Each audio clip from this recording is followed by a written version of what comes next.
My wife is a attention whore and that's why we are getting a divorce.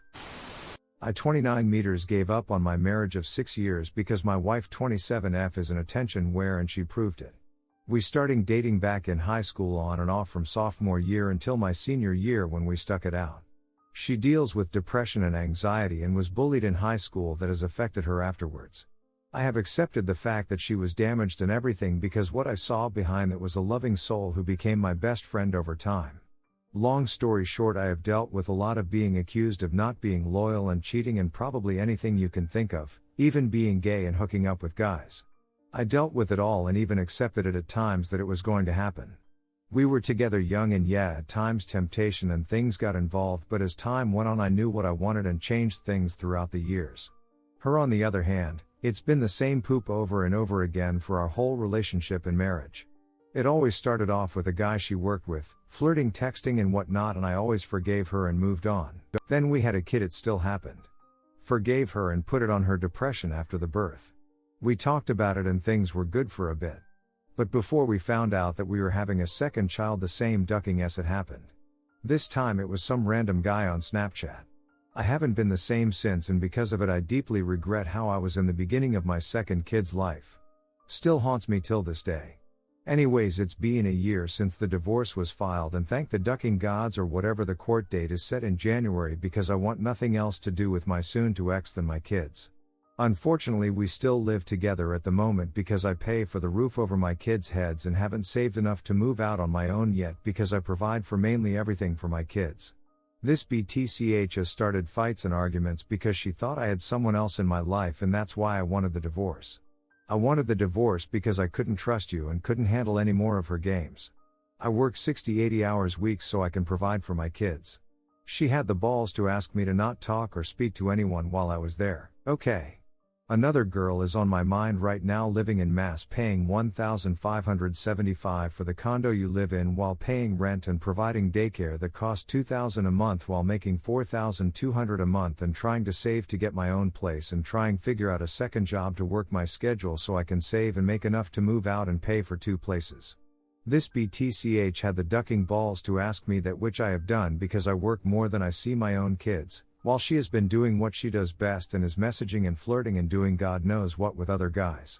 FYI, the only reason why I am ranting and bitching is because I've been drinking, went to use her laptop to do manly things, and her Facebook was up on Messenger, and what do you know? Noticed 7 different guys over the last 4 months, with the recent being around my birthday a week and a half ago. While that whole time she's been saying how she didn't want the divorce and wanting to get back together. The only reason why I'm writing anything is because I am tired of the double standard she pulls, and I'm just fed up with her making false accusations and playing the victim and making it seem like I caused any of this. I apologize if I don't make sense at times. I suck at explaining it, and I have been drinking, so that doesn't help, but I need to just let something out, so thank you for anyone that actually read this. Story 2, I think my girlfriend has cheated on me. I confronted her and she lied to me for weeks. So I am 26, have been with my partner F22 for just under 4 years now. She had really bad depression when we got together, and it seemed to get worse for the first 2-3 years. She had massive trust issues but eventually got over them. Things have been going good with us for about a year, until she got her new job. She started last month and had to travel to London for 3 days for meetings and training. Branches all over the UK hired a few people at the same time, so there were around 20 new starters. Hotel and food was booked by the boss. Each person got a separate bedroom. On the first night, my partner said she was going to call me after she had a meal around 7 p.m. I didn't get a call, so I decided to call her, and she said she was just talking to people. I called around 11 p.m. to let her know I was going to bed. It was at this point I heard a guy's voice. She told me she was taking to 2 guys about work and stuff and that she is going to bed soon. She ended up texting me at 12 to let me know she was in bed. The second night she went down to the restaurant at 7 to have food with everybody.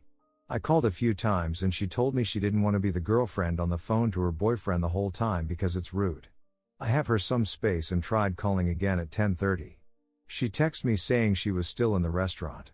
At this point I had some doubt because most restaurants close at 10 p.m. on a weekday. I checked the restaurant online and it closed at 10 p.m., so I questioned her and she said they kept it open for them.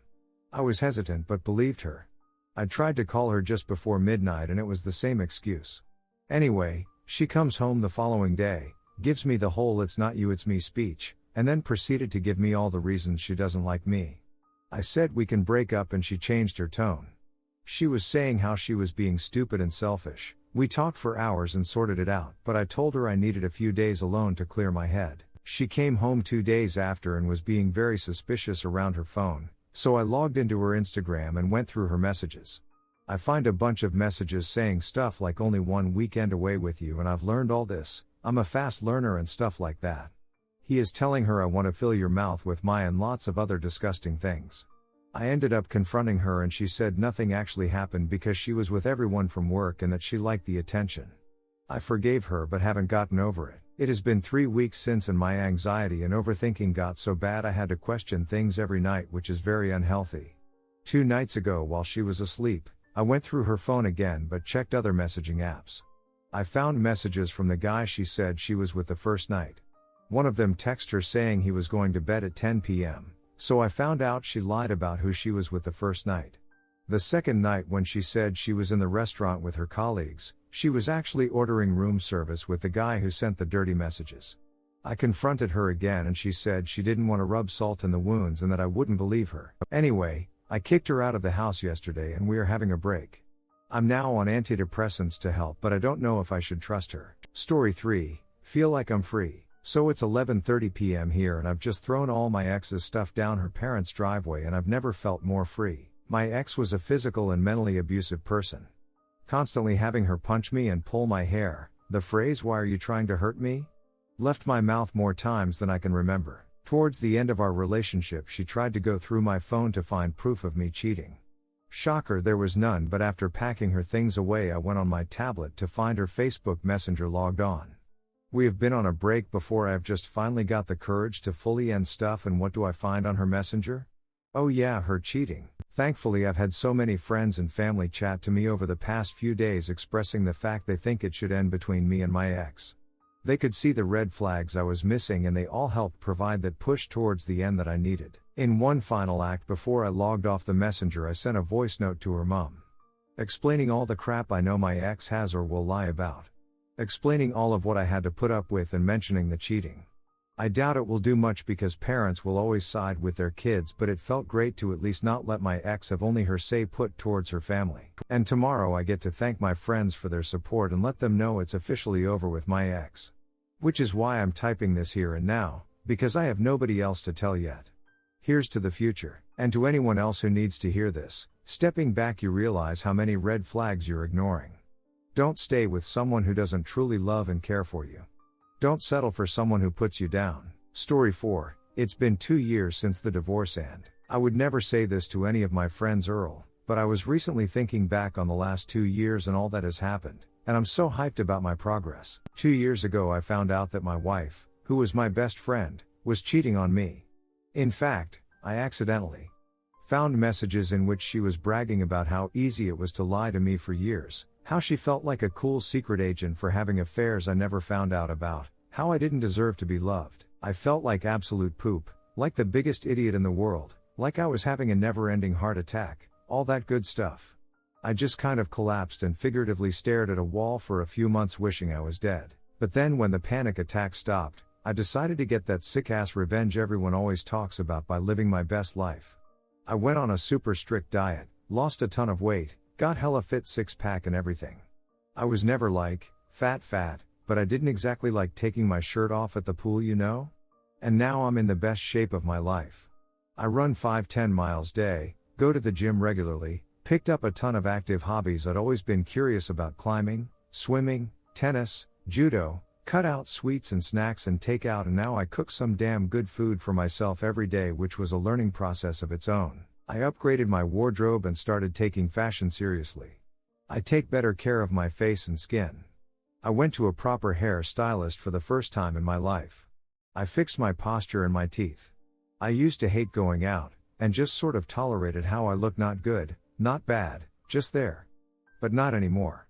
Now I pretend to be annoyed when I take a flight and TSA gives me acid for not looking like my passport driver's license, but actually I love it. It's been at least a decade since I got randomly hit on at a bar, but now it happens every time. I got a huge raise and promotion at work that paradoxically came with less responsibilities, and now I work from home while playing with my dog, full custody in the divorce. In the backyard, reading a book and relaxing as much as staring at a computer screen. I got back into art again, joined some book clubs, started taking language classes to work on languages I knew as a kid but have mostly forgotten. I've read over 100 books in the last year and I've never felt so productive and creative and energetic. It's such a dramatic shift from being totally worthless and exhausted and depressed just 2 years ago. I blocked my ex-wife on everything. I paid off all my student loans, bought a house in my dream neighborhood, and went traveling, Cuba, backpacking across Europe and Asia and South America, road trips across the US. I made a ton of great friends from my new hobbies, and reconnected with some old friends too. The worst part though is the schadenfreude. I saw a picture of my ex-wife recently, and heard from a mutual friend how her life is going. She gained a lot of weight, developed a really bad case of adult acne, and did some cosmetic surgery that cannot have turned out how she imagined it in her head. She couldn't afford our old apartment and had to move in with a bunch of roommates, and most of our mutual friends don't talk to her anymore. She's still with the latest guy she was cheating on me with, and he's an interminably boring drug addict. Her affair caused her mom to admit to also being in the midst of an affair, and now her whole family is blowing up. Every now and then I still think about her and think to myself, wow, all of this could have been for both of us. And at first I feel sad that the person I thought I knew didn't really exist and isn't there to share my new life with me. But then I remember how she treated me like Esther, and I'm happy with where I am. Story 5. My wife went out last night, and didn't come home until this morning. This is horrible, I'm furious right now. But I'm also depressed as hell. I know what I have to do, it's just killing me that I have to do it. It's fresh, and it hurts a lot. My wife didn't come home last night. She went out with a couple of girlfriends, which is pretty normal for her. She's normally back around 2 a.m. on these nights, so I waited up. Around 2:30, I called to check in. She answered, and I could hear people in the background. She told me they went to a party but were leaving in a couple of minutes. She wasn't home by 3, so I texted. It delivered, but no reply. Around 4 a.m. I called again. It rang a couple of times before she sent me to voicemail. My wife finally came stumbling through the door at 6:47 a.m. this morning. I know the exact time because I was worried. She was wearing a dress she didn't leave the house in, with mesh leggings I've never seen either. The leggings had clearly been torn, and her makeup was smudged. My heart sank when I saw her. My immediate worry was that she had been assaulted. She only shook her head no when I asked her that. I asked her what she had been doing then.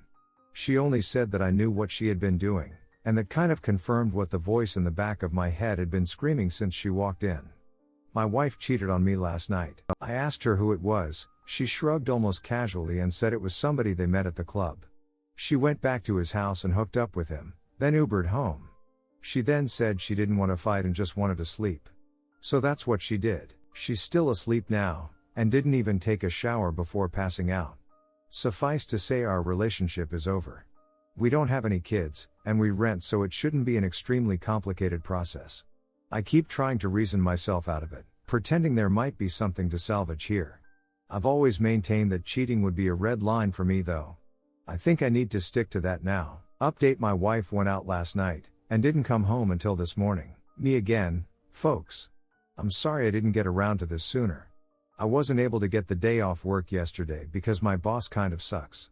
I was a complete mess at work yesterday though, so I was allowed to take the rest of the week as vacation, thankfully. I think I went through all of the stages of grief while my soon-to-be ex was sleeping.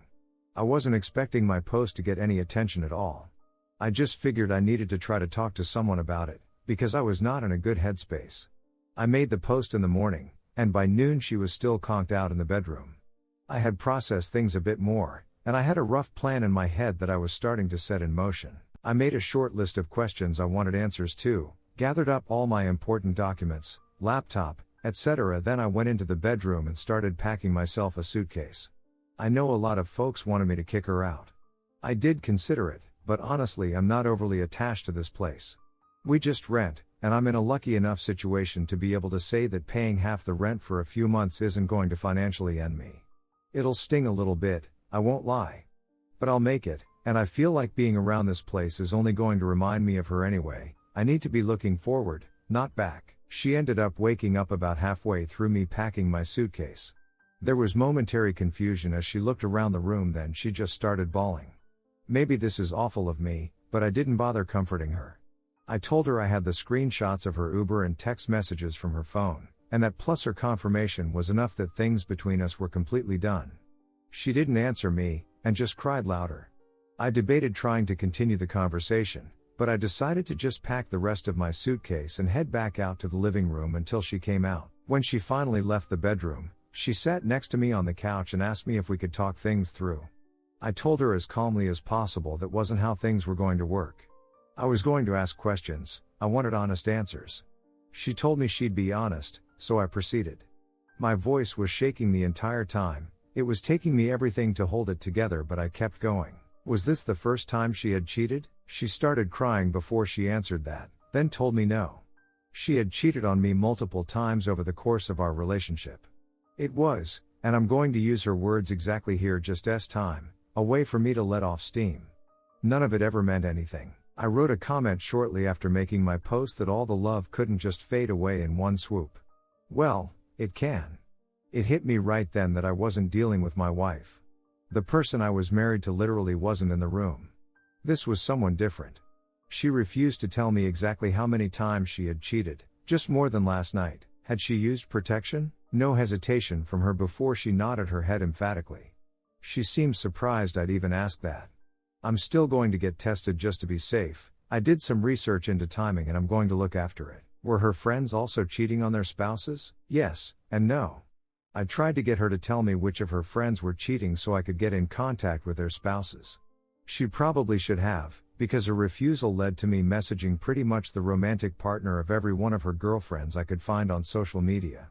There are a couple I don't know or couldn't find, but I did my part. Why did she do it? This was the answer that gutted me the most. I'm going to use her exact words again. I need to have S-time variety. I told her that it's not like our S-time life is dull. She clarified. It's not the same as something new. I didn't even have a response to that one. I had expected something about me working too much, or not supporting her emotionally. Nope. She just ducked other guys because she felt like it, and wanted to have some fun. When I didn't respond, she started asking me about counseling and therapy. I reiterated that our relationship was over. I'd be leaving. What she did next disgusted me. My ex actually tried to have S-time with me. She put her hands on me, and started trying to take off my clothes. I felt like I wanted to vomit, and pushed her away after a couple of seconds. She just kept telling me that she would figure out a way to fix it, that we would work through it together. I told her that there was no way, and she started bawling again. She went to the bathroom and locked herself inside. I was just sick of everything at that point. I called her mother, and told her what was going on. The full story too, the cheating, the questions I had asked, and the fact I was leaving. I've always had a good relationship with my ex's parents. They both decided to drive to town, which is about an hour for them. Once I knew someone was on the way, I just grabbed my things and left. Her waterworks in the bathroom were just annoying me because it felt hollow to me, especially given the answers to my questions. I ended up packing another bag before I left, and took all the things that I could think of that I felt sentimental attachment to, with me. I found a parking lot and sat in my car until I was able to get in contact with a buddy for a place to crash. I tried to take a nap, but I was running on way too much adrenaline. I knew when her parents had made it to the apartment because she started calling me. When I didn't answer those, she started texting me. She had gone from sad and crying to furious. Apparently I'm a fucking piece of shit for telling her mom everything. Whoops. I'm not sorry. I've received roughly 100 texts from her since leaving. They range from name calling all the way to begging me to come back, to sending me pictures of the food she ate for some reason. I haven't responded to any of them. I feel like I said my piece before leaving, so that's where I'm at now. We didn't have joint finances, so that part was easy. I canceled all the subscriptions that go to my credit card just to be sure, and changed all my important passwords.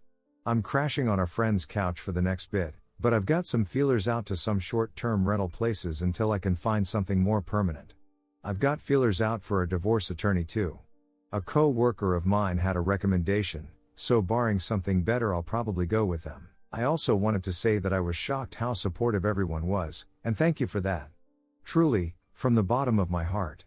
It isn't easy for me to talk about emotional things with people close to me. This was an invaluable venting place for me. Thank you all so much. Redditors' reactions. Redditor 1, glad you had the strength to get out of there and not put yourself through more of your ex's bullshit. I find it funny that she started crying now. Seems like a complete flip from how heartless and cold she was to you when she first came home. Good riddance, and good luck to your future op. Op answer, I honestly don't know if she was crying because I was leaving, or just because she was caught in the little universe she had built for herself was crumbling. I'd like to think she cared I was leaving on some level, but her response to the whole thing does make me question. I'm looking into therapy, but as weird as it sounds, I want the anger to fuel me a little longer. Redditor 2, none of it ever meant anything. That line that so many cheaters use perfectly illustrates how selfish these people are. Op answer, I read several cheaters posting online using that same excuse. I don't know, maybe there is some truth to it. Maybe in the moment, they aren't thinking about their spouse. It still doesn't change the decisions they make to continually mislead, but maybe it's not an outright lie. Redditor 3, she's ducking mental, and the fact she had the gall to call you a piece of S despite her treachery and dishonesty is sad. She's delusional that she thinks she can fix it. Don't look back, op, you did well with this, and I hope this isn't too turbulent of an episode of life in the end.